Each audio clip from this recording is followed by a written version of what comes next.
ഹുസൈൻ സലഫി ആ വിഷയം ചർച്ച ചെയ്യരുത് എന്നാണ് പറഞ്ഞിട്ടുള്ളത്. കുഞ്ഞത്ത് താലിബിൽ മഹദി ഷെയ്ഖ് റഹ്മത്തുള്ളാഹി അലൈഹി ആ വിഷയം പറഞ്ഞിട്ടുണ്ട്. അത് ബാഹ്യമായി നിങ്ങൾ പറഞ്ഞപ്പം ഹുസൈൻ സലഫി പറഞ്ഞത് ഇറങ്ങി വരുന്ന പറഞ്ഞാൽ ഇറങ്ങി വരും.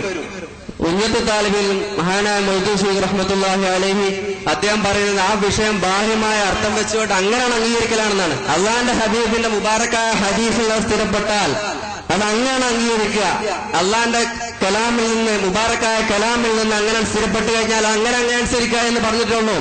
പക്ഷേ ഈ വിഷയം ഇന്ന് തുടങ്ങിയതല്ല. അബ്ദുറഹ്മാൻ സലഫിയായ വാഴക്കാട് ആ ചർച്ച മുജാഹിദിന്റെ പണ്ഡിതന്മാർ ഉപേക്ഷിച്ചിരുന്നു. പിന്നീട് പേരോർ സഖാഫിയും AP വിഭാഗത്തിലെ പണ്ഡിതന്മാരാണ് ഈ വിഷയം ചർച്ചയായിട്ട് സദസ്സിൽ നടക്കുന്നതെന്ന് മനസ്സിലാവുന്നുണ്ടല്ലോ. മനസ്സിലാക്കിയെടുത്തുള്ള തകരാറാണ്. ഹുസൈൻ സലഫിക്ക് വാഴക്കാട് വെച്ച് അബ്ദുറഹ്മാൻ സഖാഫി പഠിപ്പിച്ചത് കൊണ്ട് നിങ്ങൾ പറഞ്ഞതുപോലെ മുജാഹിദി ചർച്ച വിട്ടിരുന്നു. പക്ഷെ പിന്നെ 2004, 2001 ജൂൺ 4 മുജാഹിദുകൾ പുളിക്കൽ മുജാഹിദ് പുലിക്കലിലെ മുജാഹിദ് കോളേജിൽ ചേർന്ന യോഗത്തിൽ വെച്ച് വീണ്ടും തീരുമാനമെടുത്തു. അതാ കുഴപ്പം. ഈ പുസ്തകത്തിലുണ്ട്. ഏത് അള്ളാഹ്ക്ക് ഇനി മുതൽ തൗഹീദ് എന്ന് പറയണമെങ്കിൽ മൂമിനാണെങ്കിൽ ആൾ എന്താവണം? കാഫിർ വിശ്വാസി ആവണമെങ്കിൽ തൗഹീദുള്ളവനാണെങ്കിൽ കൈയുണ്ട്, കാലുണ്ട്, അവയവമുണ്ട് എന്ന് വിശ്വസിക്കണമെന്ന് നിങ്ങൾ പഠിപ്പിച്ചു. അതിനെ ഞങ്ങൾ എതിർക്കേണ്ടി വന്നത് കണ്ടോ. ഈ പുസ്തകം ഈ പുസ്തകത്തിൽ കാണാം. മുജാഹിദിന്റെ എല്ലാ പുസ്തകവും ഞങ്ങളെയൊക്കെ അത് സംബന്ധമായിട്ട് ഇതൊക്കെ പറഞ്ഞിട്ടുണ്ട്. അള്ളാഹുവിന്റെ സക്കരിയ സലാഹിയുടെ അഹ്ലു സുന്നത്തി വൽ ജമാഅയുടെ വിശ്വാസം ഈ പുസ്തകത്തിൽ എന്നാ ഇറങ്ങിയത് നിങ്ങൾ നോക്കി. 2004 സെപ്റ്റംബറിൽ ഇറങ്ങിയതാ ഫസ്റ്റ് എഡിഷൻ.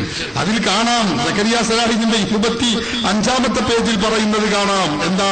അള്ളാഹുവിന്റെ കൈകളെ കുറിച്ച പരാമർശം.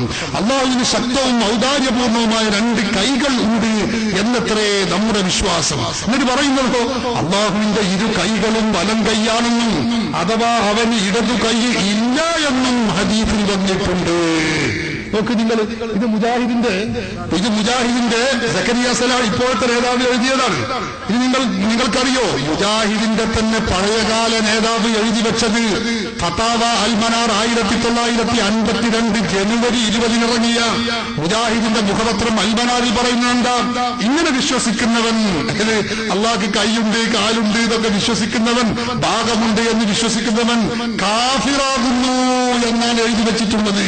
സുന്നികൾ മുജാഹിദിനെ കാഫിറാക്കി എന്ന് പറയണ്ട. ഇത് മുജാഹിദിന്റെ മുഖപത്രമാണ് അൽ-മനാർ. അതിൽ ഫതാവ അൽ-മനാർ കണ്ടില്ലേ? ഇതിൽ പറയുന്നത് എന്താ? ഇങ്ങനെ അള്ളാഹുവിന് ഭാഗമുണ്ടെന്നോ ജഡമുണ്ടെന്നോ ഒക്കെ വിശ്വസിക്കുന്നവൻ കാഫിറായ മുർത്തദിയാകുന്നു. ഇത് മുജാഹിദ് 952 എഴുതി വെച്ചു.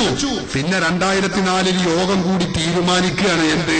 കൈയുണ്ട്, കാലുണ്ട്, ഭാഗമുണ്ട്, അവയവമുണ്ട്, കണ്ണുണ്ട്, 2 കൈയും വലതു ഭാഗത്തോ ഇടതു ഭാഗത്തോ. ഇതിനെയാണ് ഞങ്ങൾ ചോദ്യം ചെയ്യേണ്ടി വരുന്നത്. മുജാഹിദുകൾ നിർത്തിവെച്ചിരുന്നു. അപ്പൊ ഞങ്ങളും തന്നെ ഒരു നന്നായല്ലോ എന്ന് കരുതിയിരുന്നു. പിന്നെ ഞങ്ങൾ വീണ്ടും തുടങ്ങി മുജാഹിദ്. പിന്നെ ഞങ്ങൾക്ക് പറയാൻ എന്താ ചെയ്യാ?